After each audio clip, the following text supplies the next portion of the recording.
Interesante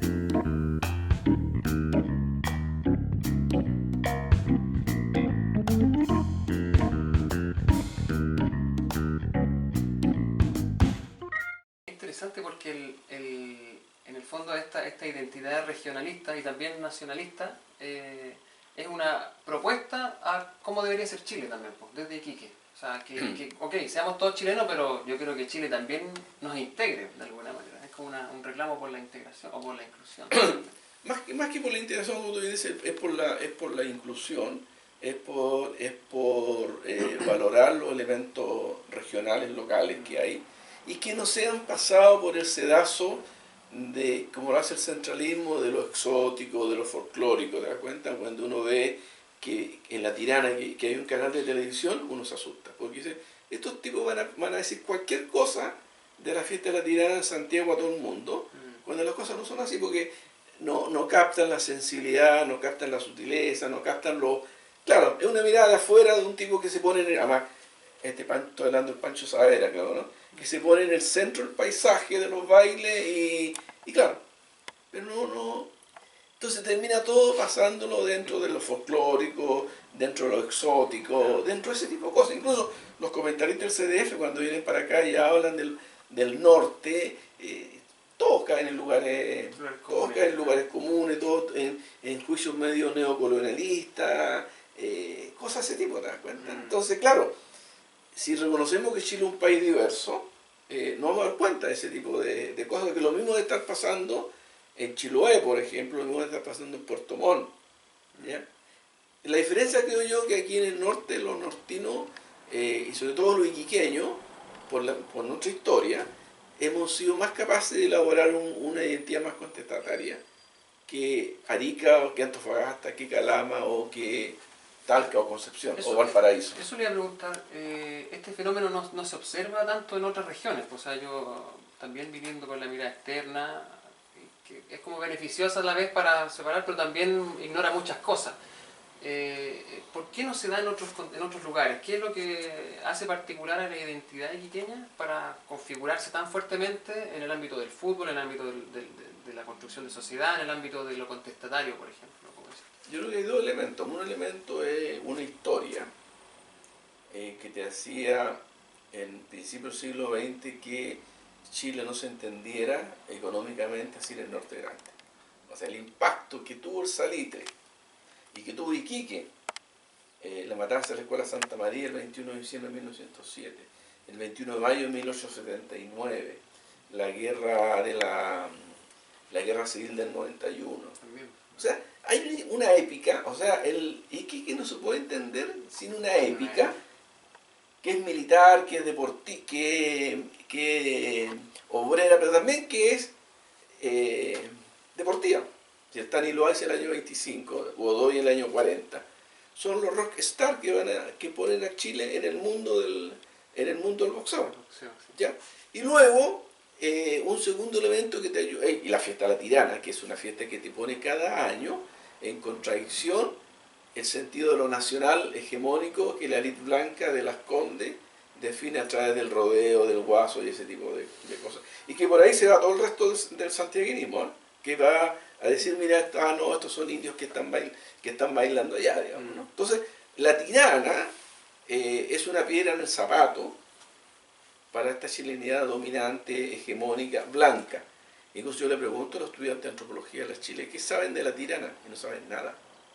Es decir, no saben nada. Entonces yo le digo, oye, ¿cómo no saben nada de la fiesta religiosa popular más grande de Chile y que te pone en duda todos estos elementos de una nacionalidad dura que viene de Santiago, ¿no?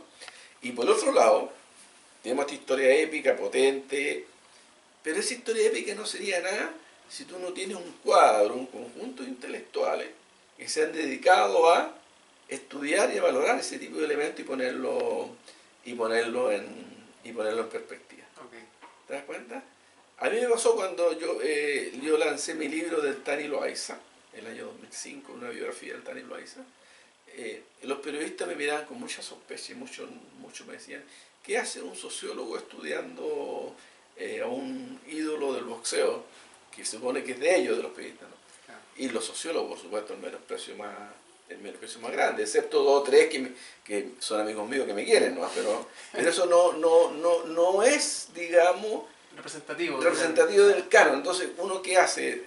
Uno cuando está en región, y sobre todo esta que es frontera, Además, un elemento importante que es frontera, uno termina siendo un sujeto de frontera. de trincheras, podemos decir también. También, pero es que lo de trinchera es Más bélico. más bélico, pero también tiene un sentido en el que nosotros desde la frontera, y entendiendo que la sociología no te da, a mí no me da todos los elementos para entender lo que yo quiero entender, yo me voy a la antropología cultural. Claro. No a la chilena, obviamente, me voy a los estudios culturales, o me voy a la historia de Peter Burke o a otros más, que me ayuden a entender, o me voy a los latinoamericanos, Archetti, Alabarce, Damata, que yo pregunto a los estudiantes de sociología, ¿estudian a Archetti, estudian a Damata, No. estudian a... y ni siquiera estudian a Levi-Strauss, imagínense que los sociólogos no saben nada de Levi-Strauss, que me sirven todo ello para entender lo que yo quiero entender. O sea, a mí mi objeto, que es mi sujeto, donde yo vivo, me interesa entender el norte grande, pero con la herramienta que me dio la sociología clásica, no entiendo nada.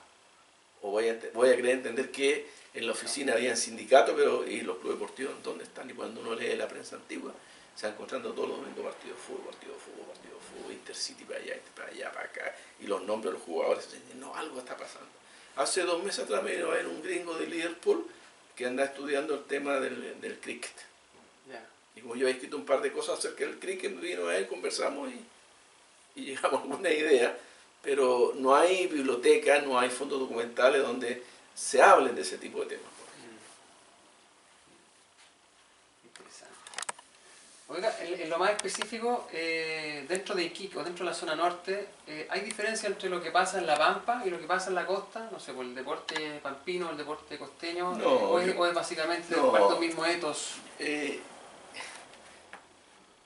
la cara de una misma moneda, son dos caras de una misma moneda. O sea, Puerto y Pampa no se pueden entender de forma separada. No hay algo que haya uno decir que es la Pampa. Y voy a dar un solo ejemplo. El año 35, la oficina San Enrique representa a Iquique y sale campeón de Chile por segunda vez Iquique sale campeón de Chile. Salió el 30 y el 35. Todo el mundo dice los pampinos. Pero a uno le enseñan, lo bueno que a uno le enseñan es sociología, porque hay cosas muy buenas que le enseñan en sociología, es un poco a ver las fuentes. Entonces yo recogí la fuente y vi quién eran los jugadores que integraban esa selección. Puro costeño. Era puro costeño. Claro. Hubo un problema legal con Iquique, ¿me entendí? Entonces yo me niego a elaborar un mito del pampinismo en contraposición a la ciudad, es lo mismo. Si los grandes clubes estaban aquí, estaban acá en Iquique, y había una tremenda actividad, claro, ahora, la actividad dura que tenía ese proletariado, cargando en el puerto saco de salitre sobre los hombros, y meterse por el agua hasta por acá y tirar. El trabajo salitrero en La Pampa creó las condiciones de un cuerpo proletario fuerte, vigoroso, masculino en el sentido de la virilidad, que lo hacía apto para jugar fútbol y básquet y boxeo. Por eso que el fútbol nortino y quiqueño era fuerte, Sí. era de poner la pata fuerte, sí. y de un fútbol muy vertical. O sea, por eso que acá no sería un gran ajedrecista. Y la élite inglesa se dedicaba a la esgrima, a la hípica. También se dedicaron al fútbol. El abuelo de Harold May Nicol jugó con el Maestranza y era un buen jugador, ¿no? Antofagasta, ¿eso? Pero son de acá. ¿Son de acá? Son de acá. Y eso hace, ese capital corporal proletario se traslada a un capital deportivo corporal. Y hace lo que hacen estos viejos, jugar con ese sol de la puta madre y con esas canchas de pura tierra, de pura arena, digamos. Ahí tenía un capital fuerte. O sea, y es un capital que hasta el día de hoy, en el fútbol, pero digo en todos los deportes, ¿eh? Si el problema que tienen los sociólogos del deporte es que se han dedicado mucho al fútbol. Pero independientemente de eso, uno sigue notando esa marca. Una marca que es un capital cultural que es casi que es genético de la ciudad. Que es genérico de la ciudad, que tiene que ver con esta épica.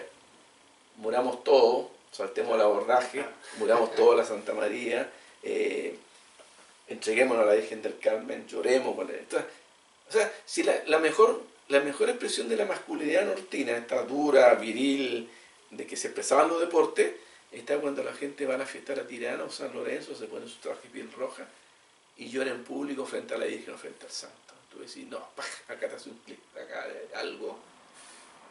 Necesitamos leer con más fuerza a Freud y a otros más, ¿no? Para decir, y incorporar la mirada sobre lo emocional también. es decir, es lo que siempre hemos ignorado y hemos denostado. O sea, es que la sociología no tiene instrumentos para ese tipo de cosas. Una vez más volvemos a lo mismo, ¿te das cuenta? Entonces uno tiene que ir a buscar a dónde. A los estudios culturales, a la literatura, a la pintura, a los artes visuales. A otros lados tiene que ir a buscar ese tipo de elementos, ¿no? Ahora, todos estos elementos que son súper interesantes, parte de esta genética de la ciudad, como decíamos, de los nortinos y de los iquiqueños, pareciera ser que, metiéndonos en lo que es la gestión de lo colectivo, que es lo que hace un entrenador de fútbol, le pregunto, sin tener mucho conocimiento, quizás lo que pasa ahora con Deporte Iquique, que anda bien el campeonato, bueno, justo ayer perdió, pero a lo mejor Pillo Vera ha logrado leer un poco esas cosas y usarlas como a su favor, o no tiene nada que ver con eso la gestión del equipo que ha hecho en lo coyuntural. Mira, en Iquique de vez en cuando salen jugadores dotados de una técnica que un poco rompe con la lógica iquiqueña. Por ejemplo, Pucho. Pucho rompe un poco. En el boxeo, Maravilla Prieto rompe también esa lógica que antes el boxeo era ir adelante, más técnico. Lo que ha hecho el Pillo Vera es una buena combinación de elementos, de tener, por ejemplo, 4 jugadores formados aquí en la cantera, formados con esa tradición. Si tú lo comparas con Iquique el 80, campeón de la Pollagol, es un Iquique que 9 jugadores eran de acá, y todos de clubes de barrio de acá, o sea, el tipo que estaban... Eran la ciudad jugando. Era la ciudad jugando, era la Celeste jugando, ¿no? En cambio, hoy día tenemos un cuadro más combinado. Pero una vez hablaba con Riquero y le decía, qué bueno que eres chileno. Sí, me decía, estoy muy contento. Sí, le decía, ahora te falta ser iquiqueño. ¿Y qué es eso? Me decía. Es como tú jugás, pues mejor si los uruguayos acá en Iquique han resultado siempre muy bien y hay una relación simpática con el fútbol uruguayo muy potente. Además celeste. Además celeste, con negros. Además todos los uruguayos que han venido a jugar acá han respondido muy bien, porque tiene que ver con una escuela, con una manera de ver el fútbol, ¿no? Combínale elementos rioplatenses, digamos, de Buenos Aires. Los brasileños nunca han funcionado muy bien, 1 o 2 han funcionado muy bien. Entonces, hay una lectura que tiene que ver con ese tipo de cosas, con lo que espera la gente. ¿Ya? Y la gente, claro, quiere tener un equipo técnico, pero un equipo representativo pero también que represente esta cosa de que no nos ganan fácilmente. Es un poco, es lo que decía Julio Martínez cuando iba a jugar Iquique, ¿no? A Santiago. Cuidado que viene Iquique.